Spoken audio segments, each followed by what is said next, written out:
Assalamualaikum warahmatullahi wabarakatuh. Selamat pagi anak-anak.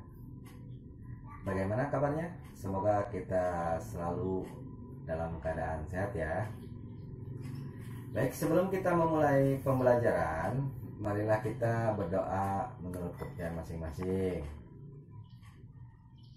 Berdoa dimulai. Berdoa selesai.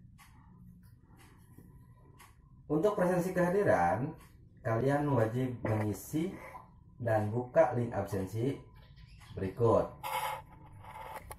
Sebelum kita membahas materi pertemuan kali ini, saya akan mengulang kembali sedikit mengenai materi dalam pertemuan sebelumnya, yang mana rangka berdasarkan strukturnya yang digunakan pada sepeda motor harus memenuhi fungsi yang mampu menempatkan dan menopang mesin, kemudian transmisi, suspensi, dan sistem kelistrikan serta komponen-komponen lain yang ada pada sepeda motor.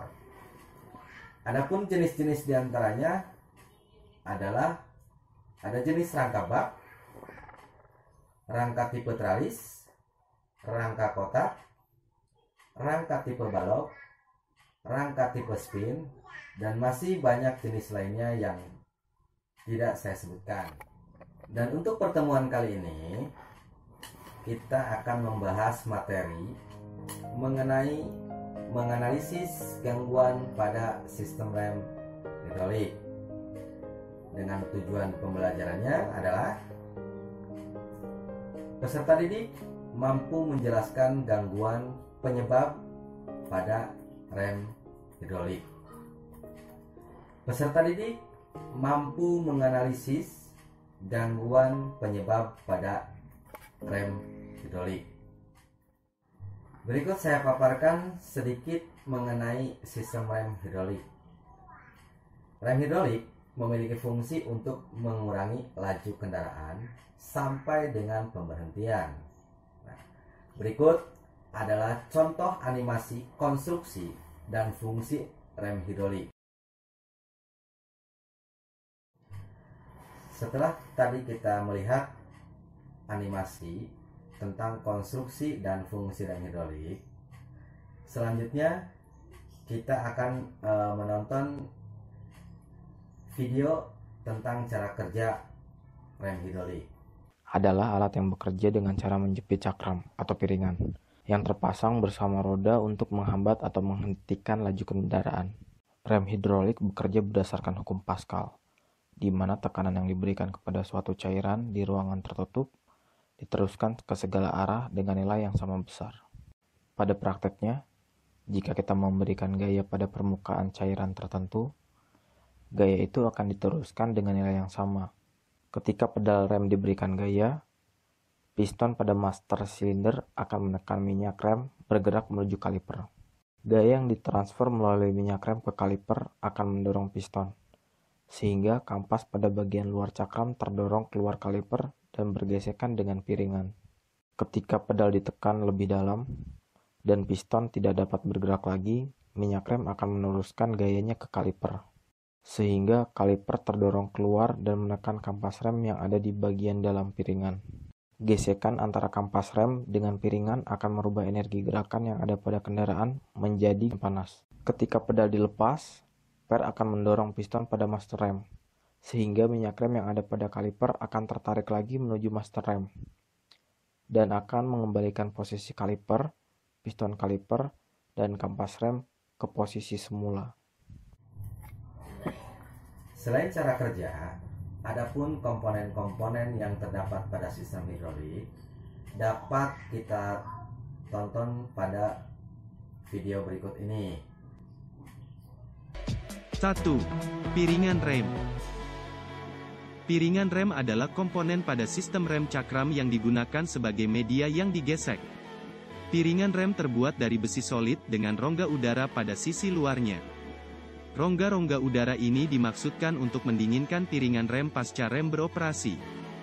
Hal itu dikarenakan pergesekan antara kampas rem dengan piringan akan menimbulkan panas.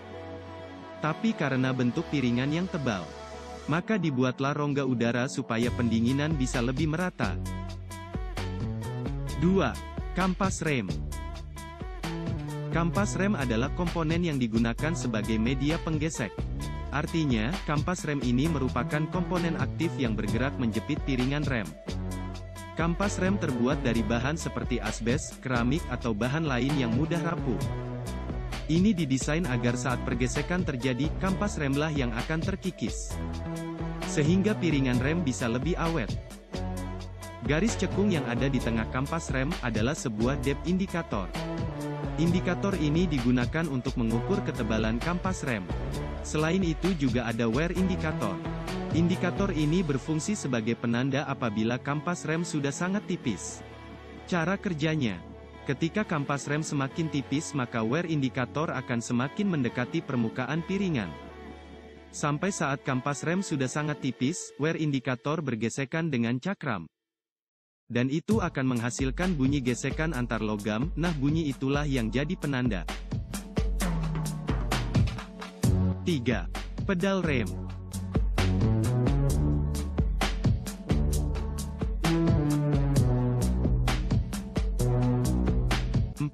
Master cylinder. Master cylinder berfungsi untuk mengubah gerakan fisik dari pedal rem menjadi tekanan fluida. Cara kerjanya, menggunakan sebuah piston. Piston ini akan mendorong fluida yang ada di dalam master cylinder, sehingga akan menghasilkan fluida bertekanan. 5. Kaliper rem.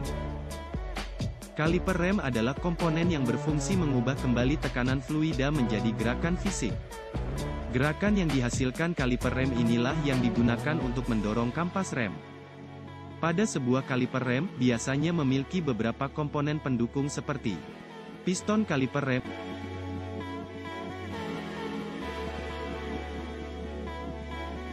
seal piston, dan nipple bleeding.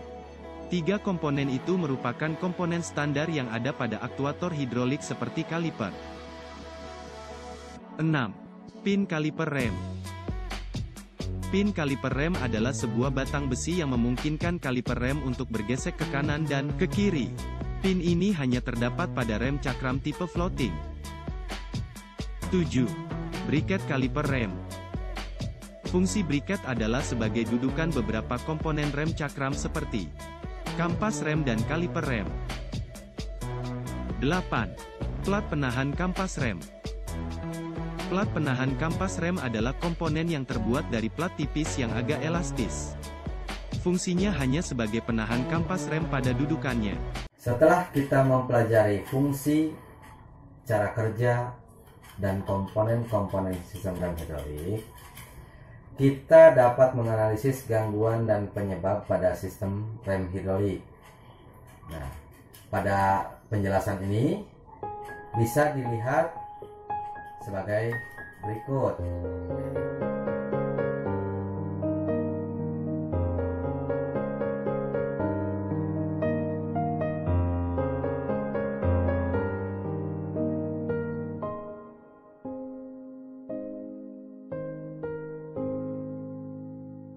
Demikianlah materi yang dapat saya sampaikan.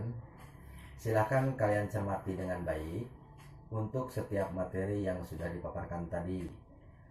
Dan jika ada pertanyaan terkait materi ini, silakan ajukan pertanyaannya. Baik, jika tidak ada pertanyaan, dan agar dapat tercapainya tujuan pembelajaran ini, saya sudah mengirimkan lembar tugas kelompok melalui grup WhatsApp atau Google Class, dan pembentukan kelompok disesuaikan dengan kelompok yang sebelumnya yang sudah terbentuk. Kemudian untuk hasil jawabannya bisa dikirim melalui aplikasi tersebut atau melalui email yang pernah saya kirimkan. Semoga dengan apa yang sudah saya sampaikan dapat bermanfaat, dan jangan lupa selalu menjaga kesehatan dan menjalani aktivitas dengan protokol kesehatan. Selalu semangat. Terima kasih. SMK bisa, SMK bisa. Assalamualaikum warahmatullahi wabarakatuh.